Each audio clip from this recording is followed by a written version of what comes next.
तो आखिरकार वो वक्त आ गया है जब चांद पर चंद्रयान-3 सक्सेसफुली लैंड कर चुका है। इसका लोगों को काफ़ी समय से इंतज़ार था और भारत चौथा देश बन गया है जो कि किसी यान को चांद पर सक्सेसफुली लैंड करा चुका है। जी हाँ दोस्तों, तो अब यहाँ पर बहुत लोगों के मन में सवाल है कि इस मिशन का लाइफ कितना है, यानी कि ये जो मिशन है ये कितने दिन का है। तो दोस्तों ये मिशन सिर्फ 15 दिनों के लिए है, क्योंकि वहाँ पर ऑलमोस्ट 14-15 दिनों के लिए दिन होता है। मतलब कि सूरज की रोशनी वहाँ पर चांद पर पड़ती है, फिर 14 से 15 दिनों के लिए वहाँ अंधेरा छा जाता है, जिस अंधेरे के कारण प्रज्ञान रोवर काम नहीं कर पाएगा, क्योंकि उसके पास सिर्फ और सिर्फ 14 या 15 दिनों का वक्त है, क्योंकि उसके बाद अंधेरा हो जाएगा। वहाँ पर 15 दिनों की रात होती है। प्रज्ञान रोवर पर बहुत सारे सोलर पैनल लगे हुए हैं जो कि सिर्फ धूप में काम करते हैं, और विक्रम लैंडर के ऊपर भी बहुत सारे पैनल लगे हुए हैं। धूप यानी सनलाइट बहुत ज़रूरी है इनको ऑपरेट करने के लिए, लेकिन जब 14 से 15 दिनों के बाद धूप चला जाएगा तो ये अपने आप काम करना बंद कर देगा, और ये सारा तब तक सारा मैक्सिमम जो भी डाटा होगा ये इंडियन स्पेस रिसर्च सेंटर यानी इसरो को पहुंचा देगा और अपने आप डिसमेंटल हो जाएगा। और इसरो के वैज्ञानिक ये कह रहे हैं कि हम होप करते हैं कि ये 14 से 15 दिनों के बाद भी चल जाए, यानी कि होप करते हैं। जी, आपने इस वर्ड पर गौर किया? होप मतलब कि ऐसा कोई सटीक सिस्टम वहाँ पर नहीं लगाया गया है, क्योंकि ये मिशन जो है 14 डेज़ को माइंड में रखते ही बनाया गया था। बाकी जो लूना 25 जो कि क्रैश हो गया है, अगर वह सही तरीके से सक्सेसफुली लैंड हो चुका होता तो उसके अंदर एक ऐसा एनर्जी सिस्टम था प्रोटोनियम के ज़रिए वह 1 साल तक, पूरे 1 साल तक वह चलता। एक अच्छी न्यूज़ ये है कि इसरो एक्चुअली में इस टेक्नोलॉजी पर वापस काम कर रहा है, जिससे अब कमिंग मिशन में 1 साल तक पावर मिलेगा। लेकिन अभी फ़िलहाल चंद्रयान-3 जो है 14 डेज़ तक काम करेगा, और ये 14 डेज़ के अंदर साउथ पोल पर वाटर, हीलियम-3 और ऐसे कई सारे एलिमेंट जिसके आपको और हमें पता भी नहीं होगा, उन सब के बारे में ये रिसर्च करेगा। तो ऐसी सुपर इंटरेस्टिंग चीज़ों को जानने के लिए हम वीडियो में बात करते हैं। जैसे किसी भी प्लेनेट या सैटेलाइट, जैसे कि मून एक सैटेलाइट है, तो जो मून का नॉर्थ पोल और साउथ पोल है दोनों ही हमारे लिए बहुत इंपॉर्टेंट है। या फिर अगर आप किसी और जगह चले जाएं, जैसे कि जुपिटर के मून पर आप चले जाएं, तो उसके जो नॉर्थ पोल और जो साउथ पोल है वहाँ पर जो भी चीज़ें एक्यूमुलेटेड है, यानी कि वहाँ पर वो चीज़ें मौजूद है, पाई जाती है, वो बहुत ही ज़्यादा मिस्टीरियस होती है। जैसे कि धरती पर कोई भी एक्सट्रीम कंडीशन होती है वो नॉर्थ और साउथ पोल में पाई जाती है। और इक्वेटर का जो रीजन है इसे कोट एंड कोट सेफ माना जाता है ना, जैसे कि ज़्यादातर कंट्री इक्वेटर पर मौजूद है। नॉर्मली वहाँ पर सब के सब कोई ना कोई रह रहा है। यहाँ की जो एक्सट्रीम कंडीशन है वो नॉर्थ पोल या फिर साउथ पोल में पाई जाती है। रिसर्चर्स के हिसाब से साउथ पोल के अंदर बहुत ही ज़्यादा मात्रा में प्रेजेंस ऑफ वाटर आइस पाई जाती है। इसी के बारे में और ज़्यादा डेटा धरती चाहता है। मून के इस रीजन में कभी भी सनलाइट नहीं पहुंचती है। यह एक ऐसा रीजन है जहां पर परपेचुअल डार्कनेस था बिलियंस ऑफ ईयर्स से, और डार्कनेस है और डार्कनेस रहेगा। वाटर जो है ये सुनने में बहुत ही ज़्यादा सिंपल लग रहा है, लेकिन वाटर सपोर्ट्स लाइफ, क्योंकि साउथ पोल पर वाटर आइस है, और ये वाटर आइस बहुत ही ज़्यादा मात्रा में वहाँ पर जमा हुआ है। क्योंकि वहाँ पर सनलाइट नहीं पहुँचती, इसलिए वहाँ ऐसी कंडीशन पैदा हो चुकी है कि वहाँ पर बहुत ही ज़्यादा मात्रा में पानी जमा रह सकता है। इनफैक्ट मिलियंस ऑफ ईयर से वहाँ पर पानी जमा हुआ है। पहला एविडेंस या पहली ऐसी जांच जो ये बताए कि चांद पर पानी है, वह इंडिया के चंद्रयान-1 ने बताया था। जी हाँ दोस्तों, यह जो फोटो आपके सामने है इसमें ये जो ब्लू ब्लू नज़र आ रहा है ये वाटर आइस है, जो कि काफ़ी टाइम से जमा हुआ, और ये चंद्रयान-1 ने आज से 15 साल पहले ही डिटेक्ट कर लिया था। और यही वो कारण है जिसके चलते ये पता लगाया गया है कि वहाँ पर वाटर आइस ट्रैप्ड है। और मैंने आपको बताया था ना कि जो किसी भी मिशन में ऑर्बिटर जो होता है वो ऊपर घूमते रहता है। लैंडर होता है और रोवर होता है। और ये जो ऑर्बिटर होते हैं ये वहाँ किस लिए होते हैं? ये वहाँ इसलिए होते हैं कि वहाँ का जो भी रीजन का डेटा हो ये हमें भेजते रहें। फिर चाहे ये इंडिया का ऑर्बिटर हो या फिर बाकी दूसरे जितने भी देश हैं जिनका ऑर्बिटर लाइव घूम रहा हो, तो उन्हीं ऑर्बिटर्स ने ये डेटा भेजा है कि उस जगह पर आइस वाटर ट्रैप्ड है। साउथ पोल का जो ये एरिया है यहाँ पर मून क्रिएटर्स है, ये बिल्कुल अनटच्ड है, यानी कि जो सनलाइट है, सनलाइट ने इसको बिल्कुल भी टच नहीं किया है। तो इसलिए यह जैसे था वैसे ही है शुरू से। तो जो सोलर सिस्टम का सारा रिकॉर्ड है, यानी कि जो सोलर सिस्टम है उसका ओरिजिन जो हुआ था उसका सारा डाटा यहाँ पर मौजूद है, वो भी अनटच्ड तरीके से। मतलब समझ रहे हो ना कि वहाँ का जो रीजन है वो बहुत ही छोटे रीजन में है, जो कि अनअफेक्टेड है, सनलाइट से भी अनअफेक्टेड है, और जो वहाँ पर एस्ट्रॉइड आकर ऊपर से गिरते हैं उन एस्ट्रॉइड से भी वह अनअफेक्टेड है। और जो वहाँ पर एस्टेरॉइड गिरते हैं उनसे जो क्रिएटर बनते हैं वो भी बहुत ही ज़्यादा अनइफेक्टेड रहते हैं, जो उस पोल को डिस्टर्ब नहीं करते हैं। और यहाँ से हमें जो भी डाटा मिलेगा उससे हमें हमारे सोलर सिस्टम की उत्पत्ति के बारे में पता लगेगा। ऐसी और भी कई कैलकुलेशन की गई है जिससे हमें ये पता चलेगा कि वहाँ पर हाइड्रोजन, अमोनिया, मीथेन, सोडियम और मरकरी, सिल्वर जैसी चीज़ें मौजूद है। इसलिए इस जगह को कहा जाता है the place for untapped resources. और यह जगह हमारे लिए एक तरीके से खजाना है जहाँ पर कोई अभी तक नहीं पहुँच पाया है।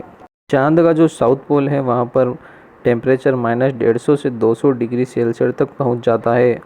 मतलब जितने भी इलेक्ट्रॉनिक्स इक्विपमेंट्स होंगे वो इस क्वालिटी के साथ बिल्ड किए गए होंगे, जैसे कि सोलर पैनल हो गया, अपना बॉडी हो गई उसकी, और उसके चक्के ऐसे मटेरियल से बिल्ड किए गए होंगे कि वो एक्सट्रीम कोल्ड को भी सहन कर जाए और वहाँ पर अपना काम जो भी है वो करते रहें। जैसे अपना फ़ोन हो या टीवी हो या फिर कोई भी इलेक्ट्रॉनिक इक्विपमेंट जिसमें सर्किट होते हैं वो बहुत ही ज़्यादा माइक्रो लेवल पर वर्क करते हैं। पूरे सर्किट बोर्ड के किसी एक पार्ट में, चाहे वो एक पार्ट छोटा सा मिलीमीटर का क्यों ना हो, अगर उसमें शॉर्ट सर्किट हो जाता है तो पूरे सिस्टम में एरर आ जाता है और वह सिस्टम पूरा के पूरा बंद हो जाता है। इलेक्ट्रॉनिक सामान होता है ये इतना कॉम्प्लेक्स होता है, लेकिन वहीं अगर ऐसे हार्श कंडीशन में इसको काम करना पड़ता है तो सोचो इसको कितनी बारीकी से उसको बिल्ड किया गया होगा कि वह ऐसी कंडीशन में भी वर्क कर रहा है जो कि -200 डिग्री सेल्सियस से भी ज़्यादा कम होता है। सवाल आप लोगों में से बहुत जनों के मन में आ रहा होगा कि अगर साउथ पोल में जब लाइट ही नहीं है तो वहाँ पर रोवर कैसे काम करेगा, और रोवर को काम करने के लिए लाइट की ज़रूरत होती है, सनलाइट की ज़रूरत होती है, तो ये कैसे काम करेगा, हाउ?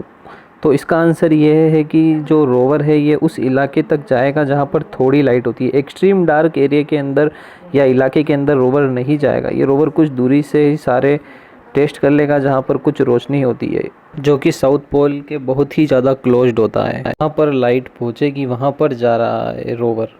हमारे यूनिवर्स में ऐसे कई सारे एलिमेंट पाए जाते हैं जो कि धरती के लिए बहुत ही रेयर होते हैं, जिन्हें हम रेयर अर्थ मिनरल कहते हैं। लेकिन इस यूनिवर्स में ऐसे बहुत सारे प्लेनेट हैं जहां पर इस तरीके की मिनरल बहुत ही भारी मात्रा में पाए जाते हैं। और आपने उस प्लेनेट का नाम तो सुना ही होगा जिसे हम डायमंड प्लेनेट कहते हैं। वहाँ पर पूरा प्लेनेट डायमंड का बना हुआ है, जो कि अरबों खरबों डॉलर का बना हुआ है। जो भी इस हमारे पूरे प्लेनेट पे जितना पैसा नहीं है, अगर वो यहाँ के हीरे ला दे तो वो इस दुनिया से 1000 गुना ज़्यादा पैसा कमा सकता है। चांद भी कुछ इसी तरीके का, यहाँ पर भी कई सारे रेयर मिनरल पाए जाते हैं जो कि धरती के लिए रेयर है, लेकिन चांद पे ये बहुत ही भारी मात्रा में। उन 2 मिनरल में से ये 2 मिनरल के नाम मैं आपको बता रहा हूँ जो कि स्कैंडियम और येट्रियम है। ये 2 मिनरल जो है यह गाड़ी में इंजन के काम में आते हैं। दुनिया में इतनी सारी गाड़ियां हैं उनके लिए यूज़ होता है। जो इलेक्ट्रॉनिक इक्विपमेंट्स होते हैं इनमें यूज़ होता है। जो रेडार का सिस्टम होता है ये इनमें भी यूज़ होते हैं, जो कि मिलिट्री के पास होता है। इनमें इस रेयर मिनरल का यूज़ किया जाता है। सुपर कंडक्टर में भी इनका यूज़ किया जाता है। हीलियम 3 एक ऐसा एलिमेंट है जो बहुत ही रेयर मात्रा में पाया जाता है। यह एक ऐसा गैस है जो कि क्लीन एंड पावरफुल फ्यूल की तरह यूज़ किया जा सकता है। कहाँ पर? न्यूक्लियर फ्यूजन रिएक्टर्स में। और ये धरती पर बहुत ही कम मात्रा में पाया जाता है, लेकिन ये चांद पर बहुत ही ज़्यादा मात्रा में है। वाटर से बड़ी चीज़ क्या होगी? अब अगर ल्यूनर आइस मिल जाए तो इससे बड़ी बात क्या हो सकती है? He3 हीलियम 3 यह एक ऐसा एलिमेंट है जो कि बहुत रेयर है और इसको मैजिकल एलिमेंट भी कहा जाता है। और यह एलिमेंट जो कि सिर्फ चांद पर पाया जाता है। आपको पता है ये extremely rare form of helium है जो कि सन में यानी कि सूरज की कोर में भी पाया जाता है। फिर ये उस कोर से धरती, चांद और बाकी प्लेनेट के ऊपर छोड़ा जाता है। यानी सन से ये जो कई चीज़ें होती है ये रेडिएट होती है। ये जो हीलियम 3 है उसी में से एक है। और ये हीलियम 3 जो है ये एक चार्ज पार्टिकल है। और ये जो चार्ज पार्टिकल्स है ये हमारी धरती की मैग्नेटिक फील्ड से डिफ्लेक्ट हो जाते हैं। यह कभी आ ही नहीं सकते क्योंकि हमारी धरती की मैग्नेटिक फील्ड हमें इन जैसी चीज़ों से प्रोटेक्ट करती है। जो हीलियम 3 है यह कभी धरती पे हिट ही नहीं होता है। लेकिन ये जो चांद है यहाँ पर मैग्नेटिक फील्ड है ही नहीं या फिर ना के बराबर है, क्योंकि इसका कोर बहुत ही ज़्यादा छोटा है। क्योंकि वहाँ पर मैग्नेटिक फील्ड है ही नहीं, इसलिए He3 यानी हीलियम 3 वहाँ पर एबंडेंस मात्रा में कलेक्ट हो चुका है। और ये जो हीलियम 3 है ये इसलिए इतना इम्पोर्टेंट है क्योंकि ये जो न्यूक्लियर रिएक्टर में यूज़ होता है ये इतनी क्लीन एनर्जी प्रोड्यूस करेगा जो कि बहुत ही ज़्यादा यूज़फुल होता है। क्योंकि यह बाकी चीज़ों की तरह न्यूक्लियर प्लांट में यूज़ होता है और यह फ्री इलेक्ट्रॉन प्रोड्यूस नहीं करता है। ज़्यादा कॉम्प्लेक्स हो गया मुझे पता है, लेकिन आप समझने की कोशिश कर ही सकते हो। फ्री न्यूट्रॉन प्रोड्यूस करना एक न्यूक्लियर प्लांट में, जो कि एक पोल्यूशन की तरह काम करता है, लेकिन एक हीलियम 3 एक ऐसा एलिमेंट है जो कि एकदम क्लीन एनर्जी प्रोड्यूस करता है, जो कि एक क्लीन न्यूक्लियर एनर्जी बनाने में मदद करता है। और ये अपने आप में बहुत ही बड़ी बात है, और इसलिए ये हीलियम 3 वैज्ञानिकों के लिए इतना इम्पोर्टेंट है। He3 हीलियम 3 के साथ साथ silicon, iron, magnesium, calcium, aluminium, manganese, titanium और ये सब चीज़ें भी चांद पर मौजूद है। इसलिए चांद हमारे लिए एक तरीके से ऐसा खजाने का वो डब्बा है जिसे हम खा नहीं पा रहे हैं। तो नासा का अपोलो मिशन हुआ था, उसमें सिल्वर भी बहुत ही ज़्यादा मात्रा में मिला था और कुछ मात्रा में गोल्ड भी पाया गया था, जो कि अर्थ फेसिंग साइड होता है उस जगह पर यह मिला था। जैसे कि नॉर्थ और साउथ पोल तो बिल्कुल ही इनएक्सेसिबल हो जाते हैं। जो फेस हमें दिखता है यहाँ से पृथ्वी की साइड से जो हिस्सा मून का नज़र आता है, उस एरिया में हमारे को गोल्ड और सिल्वर मिला। सॉफ्ट लैंडिंग जो है वो चांद ने हमें बता दिया है कि कितना मुश्किल है चांद पर सॉफ्ट लैंडिंग करना, लेकिन हमने हार नहीं मानी और हमने सारे चैलेंजेस फेस किए और चांद पर सॉफ्ट लैंडिंग कर ली। तो सोचो ये क्रैश का घटना जब हो, जैसे कि रशिया का लूना 25 क्रैश हुआ था, उसमें अगर मान लो इंसान होता तब क्या होता। तो सोचो बिना इंसान के जो स्पेस क्राफ्ट है उसको लैंड कराना इतना मुश्किल है, तो जब जिसमें स्पेस क्राफ्ट के अंदर इंसान हो तो उसको लैंड कराना कितना मुश्किल होता हो, जो कि सिर्फ कुछ ही कंट्रीज़ कर पाई है। अच्छा मान लो जैसे कि आप, अगर मेरा एक आपसे सवाल है, अगर आपको चांद पर जाने का मौका मिले तो आपके चांद पर जाओगे? जैसे कि नील आर्मस्ट्रॉन्ग चांद पर गए थे, जो कि बहुत ही रिस्की है, तो आप चांद पर जाओगे? कमेंट सेक्शन में ज़रूर बताना। अगर आपको वीडियो अच्छा लगा हो तो वीडियो को लाइक कर देना, चैनल को सब्सक्राइब कर देना। हमारे चैनल पर ऐसे ही वीडियो आते रहते हैं। तब तक के लिए गुड बाय।